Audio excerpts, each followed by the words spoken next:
Imagine this. The largest army on the planet enters a forest, thinking it's just another march, and comes up practically wiped off the map. Now, replace that forest with a modern terrain.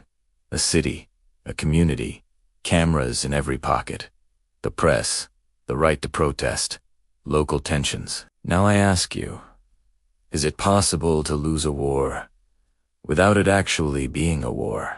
Today, I'm going to show you 5 lessons that brought down Rome in the Teutoburg Forest, and how they're appearing, one by one, in what many are calling a crisis of legitimacy and narrative. We're not talking about crowds, but about the mechanics, terrain, information, command, legitimacy, and escalation. Stay with me until the end, because the 5th lesson is the most dangerous. It's when you respond with more force, thinking that will solve everything, when in reality, it just makes the entire terrain turn against you. Quick question for you.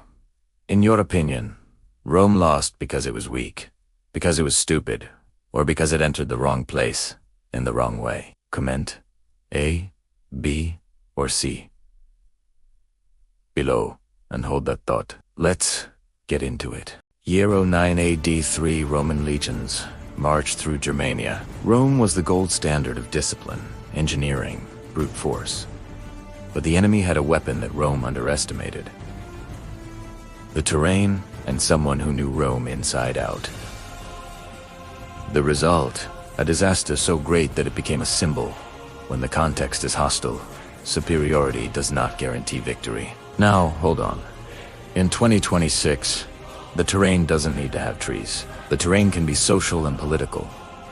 Public perception, trust, transparency, local coordination, video, evidence. And when an operation is perceived as an occupation, even if that is not the objective, the terrain begins to work against the operation.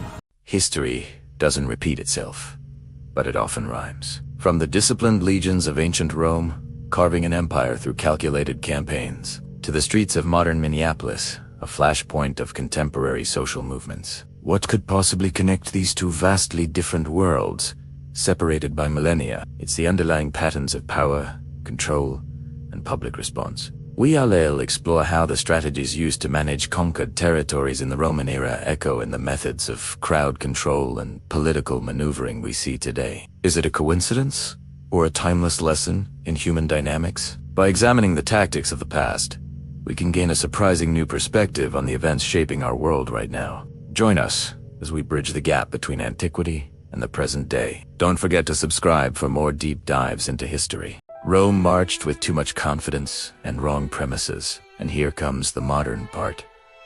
Today, a wrong premise is not just an internal error, it's a public collapse. In the Minneapolis case, what inflames the situation is exactly that: a dispute over versions. There are reports describing how videos and testimonies clash with initial allegations about threats weapons end. This becomes a Teutoburg narrative.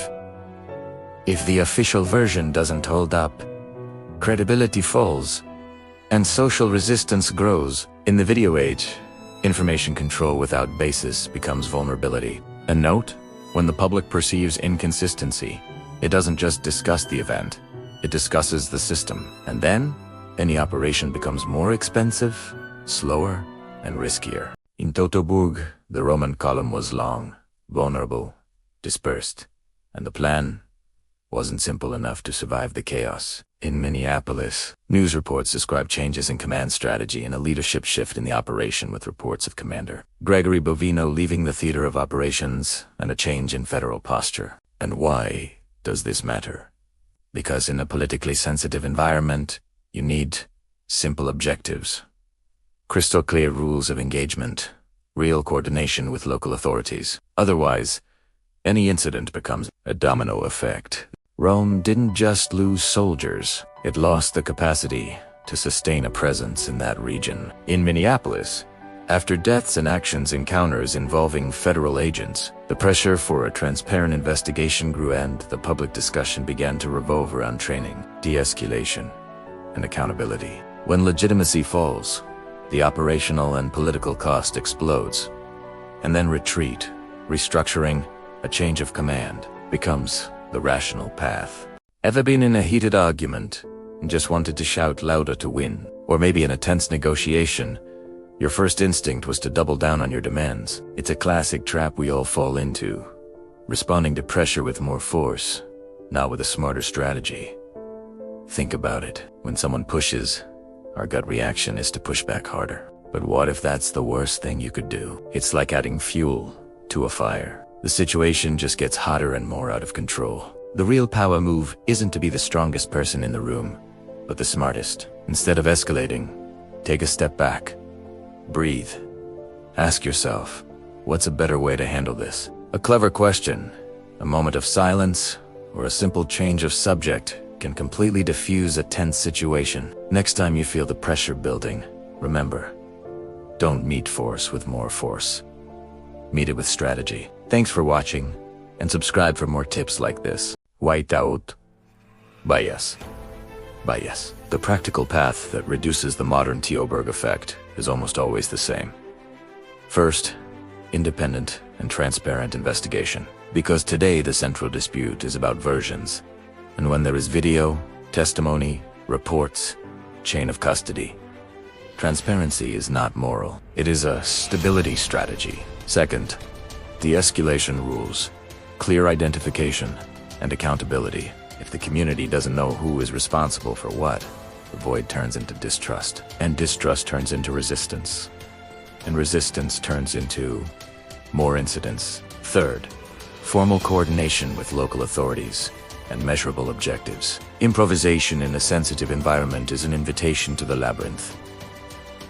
And the labyrinth is the perfect place for Teutoburg to happen again. Teutoburg wasn't weak Rome. It was Rome blind to the terrain. And in the modern world, terrain is perception, trust, evidence, and legitimacy. If you understood these 5 lessons, you'll never watch a case like this the same way again. Subscribe, because in the next video I'll show you how narrative warfare works in any public crisis. From government to your company. Ever been in a heated argument and just wanted to shout louder to win? Or maybe in a tense negotiation, your first instinct was to double down on your demands. It's a classic trap we all fall into, responding to pressure with more force, not with a smarter strategy.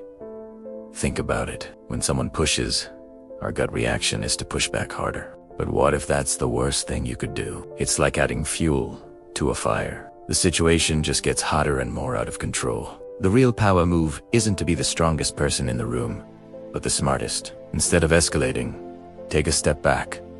Breathe. Ask yourself, what's a better way to handle this? A clever question, a moment of silence, or a simple change of subject can completely diffuse a tense situation. Next time you feel the pressure building, remember, don't meet force with more force. Meet it with strategy. Thanks for watching, and subscribe for more tips like this.